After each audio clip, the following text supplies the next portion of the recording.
কিমান দিন হৈছে ফুৰি খাইছে? বহুত দিন হ'ল, ধুনীয়াকৈ 2 সপ্তাহমান হৈ গ'ল। শ্বাস ল'বলৈ দিগদাৰী হয়?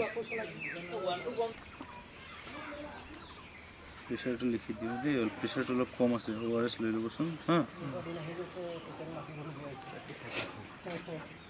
নাই নেকি মানে কি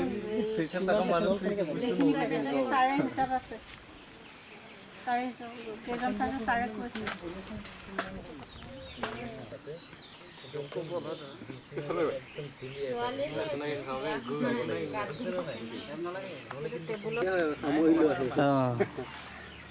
এইটো ভিটামিন হয় হা, এইটো দুপৰীয়া খাব ভাত খোৱাৰ পিছত, দুপৰীয়া বা ৰাতি খাব।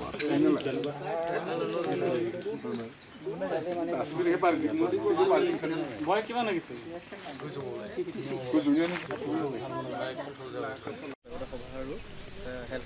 স্পেচিয়েল হেল্থ কেম্প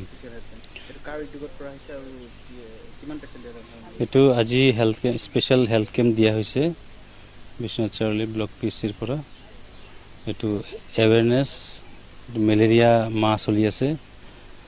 এইটো মাহত কি হয় আপোনাৰ মহৰ বৃদ্ধি হয় বেছিকৈ, তো এইটোৰ কাৰণে আপোনাৰ বাহকজনক মানে যিমানবিলাক ৰোগ আছে হা, যেনেকৈ malaria, dengue, Japanese encephalitis, chikungunya, kalazar, তো এইবিলাক কি হয় মহৰ মাধ্যমত এইবিলাক মানুহৰ গাত এইবিলাক ভাইৰাছবিলাক সোমাই মেলি এইবিলাক বেমাৰ কৰি দিয়ে। যেনেকৈ জাপানীজ এনকেফেলাইটিছ, আপোনাৰ মহ আছে, এইবিলাক মহবিলাকে আপোনাক মানুহক কামুৰিলে এইবিলাক হয় বেমাৰ, তেতিয়া জ্বৰ, এইবিলাক পেৰালাইচিছ হা, এইবিলাক বেহুচ হৈ যায় মানুহবিলাকে। তো এইবিলাক সজাগতা কৰিবৰ কাৰণে, ৰাইজক কৰিবৰ কাৰণে আজি আমি এটা স্পেচিয়েল হেল্থ কেম্প মানে ইয়াতে পাতিছোঁ, আৰু মানুহবিলাকক মানে সেইটো নলেজ দিছোঁ যে মহৰ বৃদ্ধিটো কেনেকৈ ৰখিব পাৰি। যেনেকৈ ওচৰ পাকৰ য'ত পানীবিলাক জমি থাকে তাত মানে সেইবিলাক কণ্টিনিউছলি মানুহবিলাকে চাই থাকিব লাগে যাতে তাত মহৰ বৃদ্ধি নহয়, আৰু এইবিলাক বেমাৰৰ যাতে আক্ৰমণটো বাঢ়ি নাযায় আমাৰ ৰাইজৰ মাজত। তো সেইবিলাকৰ সজাগতা, আৰু কিদৰে মানে এনেকৈ যদি বেমাৰ হয়, ধৰক মেলেৰিয়া হয়, জাপানীজ এনকেফেলাইটিছ, ডেংগু হয়, কি কৰিব লাগে, তাৰপিছত আশাক মানে জনাব লাগে এইবিলাক, বা চিকিৎসালয়ত যাব লাগে, চিকিৎসকৰ পৰামৰ্শ ল'ব লাগে।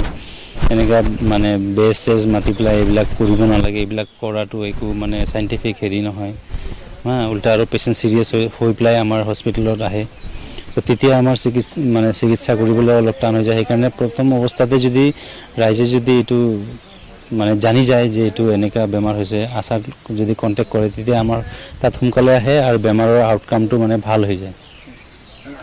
ফ্ৰী হেল্থ কেম্প হৈছে, এতিয়ালৈকেতো মোটামুটি 47 মান পেচেণ্ট হৈছে।